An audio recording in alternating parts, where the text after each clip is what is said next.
There's a stretch of highway in the middle of nowhere where the dark isn't just the absence of light. It feels alive. I don't know if it's the isolation or the way the trees crowd the road like shadowed sentinels, but something about those rural roads seems to pull the living into nightmares. My first encounter was late last summer. I work nights, mostly coding for a startup that makes custom electronics, and my brain hits peak productivity after 11 p.m. That night, I'd been working for hours, fully immersed in lines of code and cups of coffee, when hunger finally forced me out of my apartment around 2 a.m. For there's one place I always stop. A gas station just off the highway, open 24/7, surrounded by nothing but fields and empty roads. Normally it's harmless. Normally it's just sandwiches, fluorescent lights, and the hum of refrigerators. This night, it wasn't. I parked under the flickering sign and walked in, stretching my legs while waiting for my sandwich. My eyes wandered the aisles, scanning snacks and sodas, when I noticed a figure sitting on the floor at the far end of the store. At first, I thought it was some late-night teenager slacking off, but the way he sat, cross-legged, facing the refrigerator like it was the center of the universe, made my skin crawl. He wore a brown coat and jeans.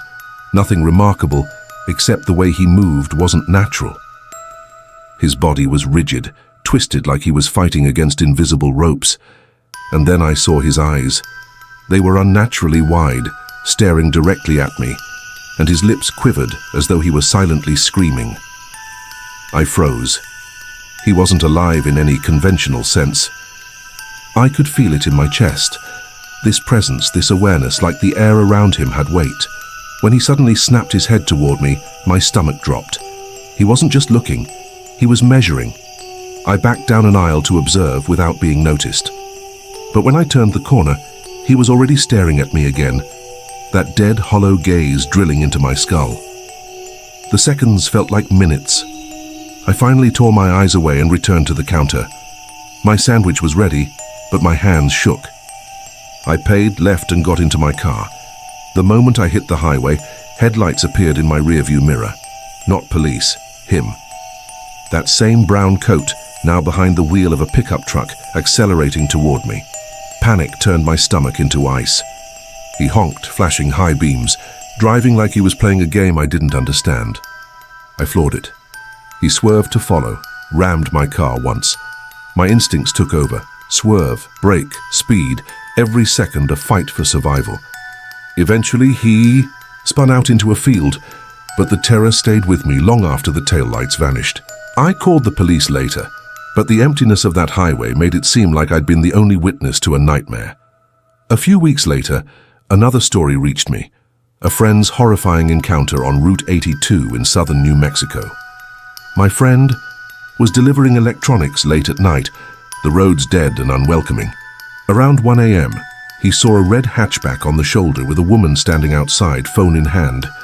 He slowed, hesitated, and for a moment thought he was helping someone stranded. But then the shadows moved. A man emerged from behind her car, long object in hand, while another appeared directly in front of the road. His friend floored it. The woman began digging in her bag, and my friend instinctively drew his firearm, not to kill, just to protect himself. The situation escalated in seconds, adrenaline hammering in his ears. The men seemed intent on stopping him, and the woman, she wasn't innocent. He eventually reached a gas station, tossed the suspicious items left behind in her bag, a burner phone and zip ties, and got the hell out. The encounter left him shaken. The roads, once familiar, now seemed like a corridor where danger waited in every shadow, every reflective window. He never stopped at a rest area after dark again. The third story comes from a couple driving across western Kansas on a summer road trip. They'd planned to take Route 400, a long stretch of emptiness where farmland stretches for miles in every direction. Around 10 p.m., the wife went into a gas station bathroom, leaving her husband to fill the tank. What she saw there defies normal explanation. A woman, disheveled, grey-streaked hair, wearing a thick coat in 80-degree heat, stood silently. Her eyes locked onto hers in a stare that was not human. Every movement, the soft slap of her flip-flops, The tense stillness of her shoulders radiated anticipation, as though she were waiting for something terrible to unfold. When the woman appeared to leave, the breathing persisted. She hadn't left at all. Each slam of the door was a trick, a manipulation designed to make the innocent think they were safe. By the third time, panic gripped the wife, a cold, paralyzing terror. The woman didn't attack, but the feeling she left behind, that she could have at any moment, was enough to haunt the couple for the rest of their trip. Even stepping outside, the woman lingered, a shadow on the edge of the gas station's lights, watching. The fourth story is one I heard from a Midwest delivery driver in 2020. He'd been driving late on I-80 in January, roads silent under the icy night sky. Stopping at a deserted rest area to stretch, he noticed a white cargo van, lights off, parked far away. Inside, the air smelled faintly of mildew, and the building's heater rattled unnervingly. After a quick stop in the bathroom, he noticed the van's lights flick on behind him, engine silent. Panic rose as the vehicle followed, eventually tailgating him at 75 mph, swerving, honking, and gesturing for him to stop. The driver realized too late the threat wasn't to warn him, it was predatory. Eventually, a truck stop offered sanctuary. A burly trucker confronted the men in the van, who had been watching the delivery truck the entire time, silently, unnervingly, like predators eyeing prey. They left, but the terror remained. These four stories share one thing in common.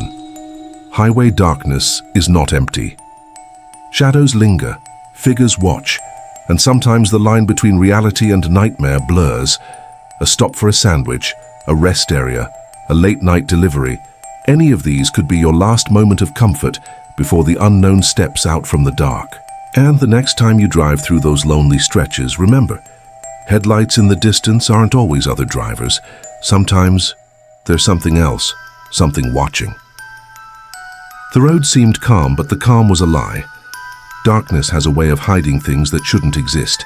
The stories of the first four encounters barely scratched the surface of what can go wrong when you drive alone after midnight. The first continuation story is about me and a stretch of rural highway I thought I knew. I was heading home from a late-night coding session, stopping at my usual gas station. After the initial encounter with the figure in the brown coat, I avoided the highway for a week, but eventually work pulled me back. I assumed that first night had been a fluke. It wasn't. This time the highway was quieter than ever. Fog rolled over the fields like a living blanket, thick and choking. Headlights pierced the mist, illuminating nothing but the empty road ahead. I was halfway through a long curve when I saw a figure step onto the asphalt. At first I thought it was a pedestrian, but the way he moved, gliding without a sound, made my stomach knot. He wore the same brown coat I'd seen before, but now his face was hidden beneath a hood. I slammed the brakes. The tires screeched, and he didn't flinch. He lifted his hand, pointing directly at me. A chill ran down my spine. His fingers seemed impossibly long, tipped with blackened nails that glinted under the headlights. My pulse exploded. I floored the accelerator and swerved into the fog, hearing footsteps on the asphalt behind me, but seeing no one. The road twisted and split. I took the wrong fork, and suddenly the headlights of my car reflected in a row of mirrors. I didn't remember being there. Each mirror showed him, standing closer and closer, the hood slipping back to reveal empty sockets where eyes should have been. I slammed on the brakes again, skidding into the grass. The figure vanished. That night I learned a lesson. Some things on the highway are patient. They wait until you think the road is safe, and then they strike when your guard is down. The next story is about a lone trucker named Mark, who was hauling electronics across southern New Mexico. He had been on the road for nearly 12 hours and was desperate for sleep. He exited onto a desolate stretch near Lincoln National Forest. Around 1:30 a.m., he noticed a figure standing by a rusted sign, signaling frantically. Mark slowed, ready to stop. The figure wore a mask, something grotesque and human-like but distorted, stitched together from fabric and hair. Its head twisted in impossible angles. The air felt heavy, like he was driving through syrup. Mark's gut told him to ignore it, but a part of him felt responsible. He slowed further. The figure climbed into the back of a pickup truck parked on the shoulder, then leaped out in front of Mark's semi. Tires screeched. He swerved, narrowly missing it. The figure kept appearing, sometimes in the truck bed, sometimes running beside the semi, always silent, always staring. Mark radioed his dispatcher frantically, but the radio crackled and hissed, only delivering faint whispers, "Your turn." Hours later, he reached the next town. His truck was scratched, dented, and covered in streaks of mud, but there was no sign of the figure. Mark never spoke about it again, except to warn others, "Don't stop for anyone after midnight. The highway is not empty." The third continuation story involves a couple on a road trip through Kansas. They thought the first encounter at the gas station was terrifying enough, the disheveled woman in the thick coat with the unearthly stare. But the highway had other plans. As they drove, the road ahead seemed to warp. Streetlights flickered, but the darkness beyond them seemed to stretch unnaturally. Their GPS glitched. Then they saw it. The woman standing in the middle of the road. She hadn't moved since they left the station. How was that possible? Her lips moved, whispering a counting chant. 1, 2, 3. The car's engines sputtered. The headlights dimmed. Panic consumed them as they tried to start the car again. The chanting grew louder, echoing from nowhere, everywhere. Shadows twisted along the fields like elongated hands reaching for the tires. The husband floored the accelerator. The woman vanished. When they reached the next town, their car had scratches. Along every side, the windshield smeared with mud, but there was no evidence anyone had been standing there, except in their memories. And sometimes at night they swear they hear the counting in the distance, whispering through the wind. The final story is the most terrifying. A delivery driver on I-80 in January 2020. He was hauling automotive, parts across the Midwest, roads slick with ice and snow, everything silent but the hum of tires.